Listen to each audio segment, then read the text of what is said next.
Welcome back to the Deep Dive. Today, we are really cracking the code on something that I think hits almost everyone who's trying to get ahead. Yeah. We're talking about navigating the U.S. tax system when you've got more than one income stream. Whether that's, two different W-2 jobs or you're running that side hustle alongside your main gig. Right. So let's just start with the basics. The whole U.S. tax system, it's what they call pay-as-you-go, right? Exactly. You're meant to pay your taxes as you earn the money. It happens one of two ways. Either through withholding from an employer, on a W-2, Okay. or through making what are called estimated tax payments if you're self-employed. And this is so important because there's a fundamental flaw in how this all works, isn't there? There really is, and it can be a costly one. Basically, every single income source you have treats you as if it's the only one. So if you have two jobs, or a job and a side business, your total income might push you into a much higher tax bracket, but neither of those income sources is prepared for that. So they're not talking to each other. Not at all. And that almost always leads to underwithholding. Then you get to tax time, and if you owe the IRS $1,000 or more, well, you're not just paying that bill, you're probably facing penalties too. And nobody wants that April surprise. So our mission today is to get past the fear of these forms, the W-4, the 1040-ES, Schedule SE, and really give you a strategic roadmap. Let's start with, I think, the most common headache.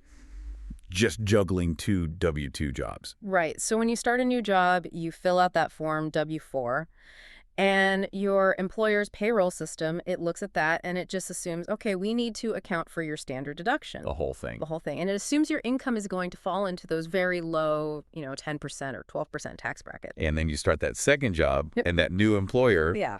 they do the exact same thing. It's the exact same thing. It's like each of them is giving you a slice of pie that's supposed to be your entire meal. And your combined income just fills up those low tax buckets way faster than the system expects.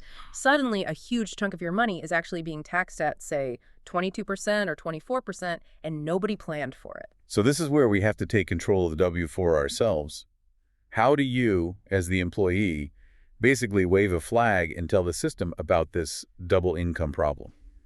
You've got two main strategies here. The first one is the simple approach. On your W-4, in Step 2C, there's a little checkbox. If you check that box on the W-4 for both jobs, it immediately tells the payroll system to withhold tax at a much higher rate. It basically says, hey, assume my standard deduction and low brackets are being used somewhere else. That seems like a pretty good fast fix. Yeah. But what if the jobs pay really different amounts? Or maybe you have three jobs. That's the catch. Could that simple box maybe over withhold your money? Or worse, still under withhold? It could, and that's when you turn to solution number 2, which is far more accurate. The IRS has a tool called the Tax Withholding Estimator. You can find it at irs.gov/W4app.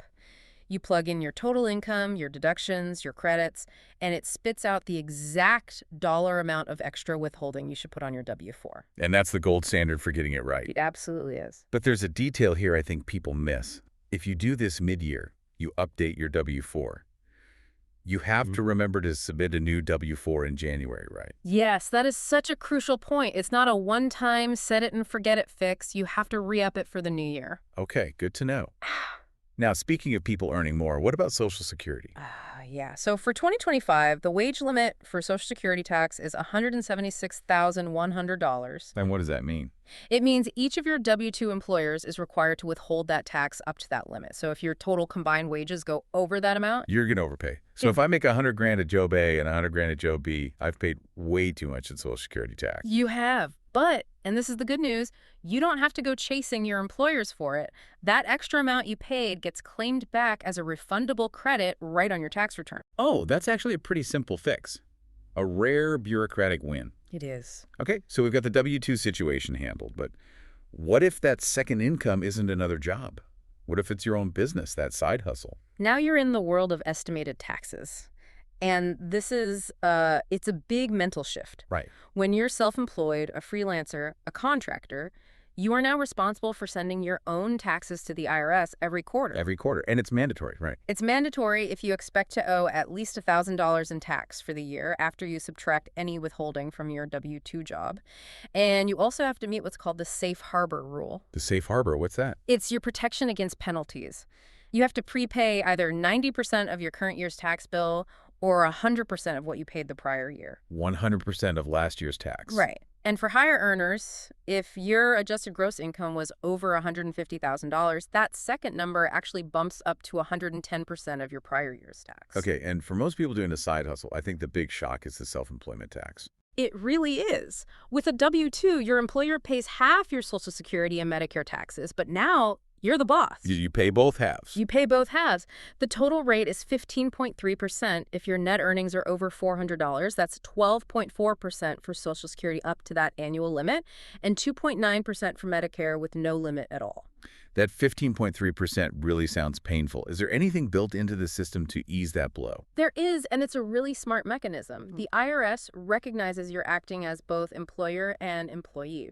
So first, the tax is only calculated on 92.35% of your net earnings. Okay, small break there. A small break. But the real benefit is that you get to deduct half of your total self-employment tax bill when you calculate your adjusted gross income, your AGI. Oh, wow. So the tax code is basically saying, we see you paid the employer's share, so we'll let you write that part off as a business expense. That's exactly it. And that deduction can significantly lower your overall income tax. It's a hugely valuable detail. So how do you actually pay this? Quarterly. The deadlines are April 15th, June 15th, September 15th, and then January 15th of the next year. You can pay online, which is what I'd recommend, through IRS Direct Pay. But what if your income is all over the place? You have no clients for 3 months and then land a massive project in December. That is where that safe harbor rule becomes your best friend. If your income fluctuates, just paying 100% of last year's tax liability in 4 equal installments is usually the safest way to avoid a penalty. Even if you know you'll owe a lot more at the end of the year. Correct. Because if you try to match your payments to your income but you miscalculate an early payment, you could still get a penalty for that period. Is there a more precise way? There is, but it's complex. It's called the annualized income installment method. It involves a lot of calculations on Form 2210, but it perfectly matches your tax payments to when you actually earned the money. Okay, let's talk about the silver lining here, the deductions. That 15.3% tax is only on your profit. Right. And every legitimate business expense reduces your profit, and expense just have to be, in the IRS's words, ordinary and necessary for your business. What are some of the big ones people should know about? Well, the first one we just talked about, you get to deduct half of your self-employment tax. That's huge. Then there's the home office deduction. Ah, the famous home office. It's powerful, but you have to be careful. The space must be used regularly and exclusively for your business. So your living room couch or the kitchen table, that's not going to fly. What about driving?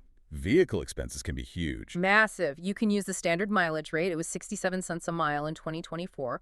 Or you can track all your actual expenses, gas, repairs, depreciation.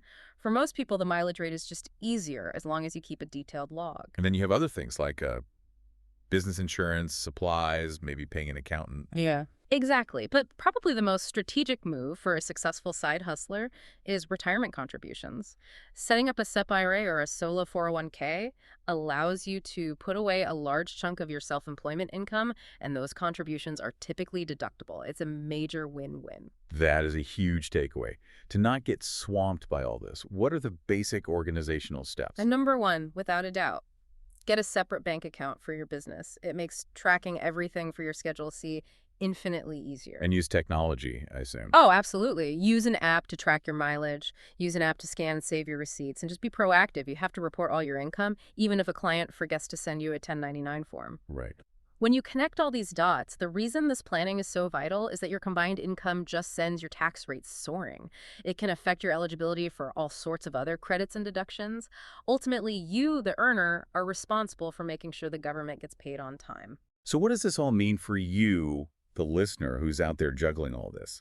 It means you just can't be passive about your taxes anymore. You have to get proactive and use the tools available. That IRS tax withholding estimator, that is probably the single most important step you can take to avoid a nasty surprise at the end of the year. Absolutely. And that final reminder, update your W-4 whenever your situation changes. And lock those quarterly deadlines, April 15, June 15, September 15, January 15, into your calendar for any self-employment income. Which brings us to our final provocative thought for you to explore. Is aiming for a big tax refund actually a smart strategy? A lot of people feel a sense of security getting that large check from the Treasury. But what a big refund really means is that you gave the government an interest-free loan with your money all year long. Money you could have used to pay down debt, to invest, or just to help with your monthly cash flow. Is that feeling of safety really worth the opportunity cost? Something to think about. We'll see you next time on The Deep Dive.